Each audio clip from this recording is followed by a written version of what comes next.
l'exploration spatiale a tout changé. Elle a redéfini ce que les humains pensaient être possible. Mais comment se préparer à l'inconnu? Qu'est-ce que ça demande de marcher parmi les étoiles?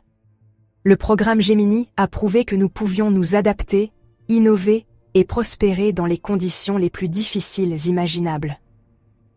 Plongeons dans l'histoire de la façon dont les missions pivots de la NASA ont ouvert la voie à l'avenir de l'exploration spatiale humaine. Allez, accrochez-vous, les fous de l'espace, parce que le programme Gemini était le montage d'entraînement ultime de la NASA avant l'alunissage. Imaginez, on est dans les années 60, l'exploration spatiale en est à ses balbutiements. Et la NASA se dit, on vient de comprendre comment envoyer un gars dans l'espace. Et si on en envoyait deux?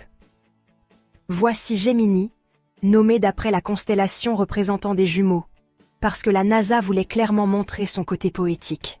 Ce programme était le pont entre les missions Mercury, qui ont prouvé que les humains n'allaient pas exploser comme des ballons dans l'espace, et les missions Apollo, où on a vraiment mis les pieds sur la Lune. Entre 1961 et 1966, la NASA a lancé 12 missions Gemini, dont 10 avec équipage, et ce n'étaient pas juste des promenades de santé. Ces missions ont été conçues pour comprendre comment faire, tout ce qu'il fallait pour une mission lunaire. Premier point, à l'ordre du jour, rendez-vous et amarrage en orbite. Vous savez, comme un créneau, mais à 28 000 km/h de plus.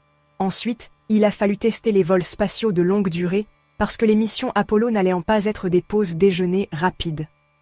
Les astronautes des missions Gemini ont vécu dans une boîte de thon glorifiée pendant 14 jours maximum, parce que quoi de mieux que d'être coincé avec son collègue en apesanteur sans douche. Oh, et n'oublions pas les sorties spatiales, ou UVA, activités extravéhiculaires. Il s'avère que flotter dans le vide spatial n'est pas aussi glamour que la science-fiction le laisse paraître. C'est épuisant, et la NASA a dû revoir sa copie pour créer des combinaisons qui ne transformaient pas les astronautes en balles anti-stress humaines. Gemini a également réussi la rentrée et l'atterrissage de précision. Fini le temps où l'on amérissait comme un oiseau ivre à des centaines de kilomètres des équipes de récupération. Et la technologie, du jamais vu. Ces vaisseaux spatiaux étaient équipés d'ordinateurs numériques, de luxe pour les années 60, de propulseurs de manœuvre et de matériel d'amarrage. En gros, c'est avec Gemini que la NASA a commencé à déployer les améliorations, comme un joueur qui construit le vaisseau spatial ultime. Parlons des réussites, parce que Gemini n'a pas seulement essayé des trucs cool, il les a réussis. Il y a eu le tout premier rendez-vous spatial avec Gemini 6A et 7, où les deux vaisseaux spatiaux ont volé à quelques mètres l'un de l'autre.